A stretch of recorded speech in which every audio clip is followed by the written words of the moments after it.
오늘 아침 신문 시작합니다. 외교부가 윤석열 정부 들어 발간한 2023 일본 개황에서 일본의 역사 왜곡 관련 내용을 통째로 삭제한 것으로 확인됐다는 기사 먼저 보겠습니다. 네, 경향신문입니다. 일본 개황은 일본의 정치와 경제 등 전반적인 상황에 관한 정보를 기술한 자료인데요. 외교부가 지난해 3월 발간한 2023 일본 개황에서 일본의 과거사 반성 및 역사 왜곡 언급 사례가 모두 삭제된 것으로 확인됐습니다. 직전판인 2018년 자료에서는 일본 주요 인사들의 역사 왜곡 언급 사례 177건이 표로 정리되어 있었지만 지난해 자료에서는 찾아볼 수 없었고요. 식민 지배를 사죄한 일본의 과거사 반성 언급 사례 71건과 일본의 역사 교과서 왜곡 문제도 따로 다르지 않았습니다. 지난해 윤 대통령이 한일 관계 개선을 적극적으로 추진하던 시기와 맞물려 외교부가 일본과 민감한 문제를 걷어낸 것 아니냐는 지적이 제기됐는데요. 외교부는 관련 내용을 업데이트 중이라며 올해 종합적인 개정본을 발간할 때 참고할 예정이라고 밝혔습니다. 다음은 매일경제입니다. 작은 안전사고에도 빗발치는 학부모 민원에 학교 운동장을 잠그는 학교가 늘어나고 있다는 소식입니다.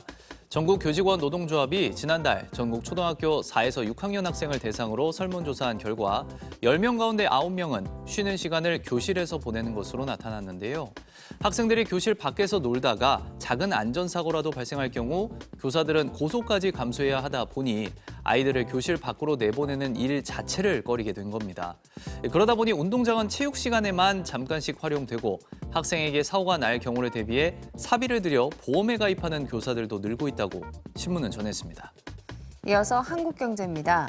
최근 형사처벌을 받는 변호사가 늘고 있지만 이 중 일부는 형사처벌 방어 경험을 홍보수단으로 쓰고 있다는 기사입니다.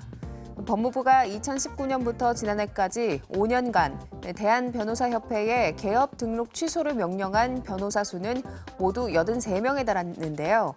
주요 위반 사항은 폭행과 음주운전 등입니다. 문제는 일부 변호사들이 자신의 형사처벌 방어 경험을 도리어 홍보수단으로 활용한다는 건데요. 경찰 폭행 혐의로 재판을 받은 변호사가 학교폭력 전문 변호사로 활동해 물의를 빚고 있습니다. 한 법조계 관계자는 형사처벌을 받은 변호사가 반성 없이 동종 사건을 수임하는 것은 국민 정서에 맞지 않는다고 지적했습니다. 다음은 조선일보입니다. 치솟는 외식 물가에 다시 집밥을 찾는 사람이 늘면서 부엌이 되살아나고 있다는 소식입니다. 한 창고형 할인점에선 최근 한 달 동안 칼과 도마의 매출이 70%가량 급증했고 홈쇼핑에서도 방송 시작 25분 만에 주방 가위 5억 원어치가 완판됐는데요.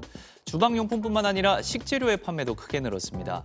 한 대형마트에서 4월부터 5월 두 달간 당근의 매출은 128%가 뛰었고 오이와 팽이버섯 등의 매출도 크게 늘었습니다.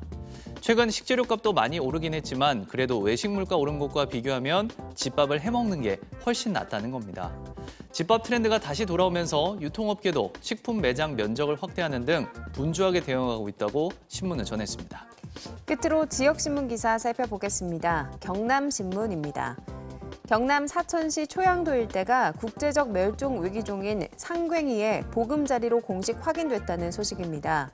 상괭이는 이빨고래류 쇠돌고래과로 둥근 머리 모양을 갖고 있으며 등지느러미가 없는 것이 특징인데요. 국립공원공단은 지난 2020년부터 초양도 지역에 상괭이가 집중적으로 출현하는 걸 확인한 데 이어서 최근에는 상괭이가 새끼를 낳아 키우는 생육 활동도 확인했다고 밝혔습니다. 공단은 카메라를 활용해 지속적으로 상괭이를 관찰하고 관계기관과 협력해 서식지 보호 활동을 전개할 예정이라고 밝혔습니다. 지금까지 오늘 아침 신문이었습니다.